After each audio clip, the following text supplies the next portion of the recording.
દેશભરમાં સ્વાતંત્ર્ય પર્વની ઉજવણીના ભાગરૂપે હર ઘર તિરંગા અભિયાન અંતર્ગત વિવિધ કાર્યક્રમોનું આયોજન કરાઈ રહ્યું છે, જેમાં રાષ્ટ્રીય એકતા અને દેશની આન બાન અને શાન સમા તિરંગા પ્રત્યેની લાગણી અને કર્તવ્યને ઉજાગર કરવામાં આવી રહ્યું છે। ત્યારે ભાવનગર રેલવે મંડળ દ્વારા બાઇક તિરંગા યાત્રાનું આયોજન કરાયું હતું। ભાવનગર રેલવે ડીઆરએમ દિનેશ શર્માજી દ્વારા લીલી ઝંડી આપી બાઇક રેલીને પ્રસ્થાન કરાવાઈ હતી। આ રેલી ડીઆર કચેરી, Nilambag circle, jewel circle, RTO circle થઈ પરત ફરી હતી, જેમાં મોટી સંખ્યામાં રેલવે મંડળના કર્મચારીઓ જોડાયા હતા।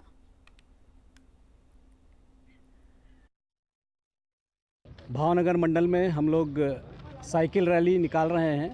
ये प्रोग्राम हम लोग हर घर तिरंगा अभियान के तहत कर रहे हैं और इस तरह के कई कार्यक्रम करते हैं, जिससे हम अपने देशवासियों को, अपने नागरिकों को, सभी को तिरंगे के प्रति जो हमारी प्रतिबद्धता है वो हम उनको दिखा सकें, उन्हें बता सकें, उनके अंदर जागरूकता पैदा कर सकें और लोगों में देशभक्ति की भावना पैदा कर सकें।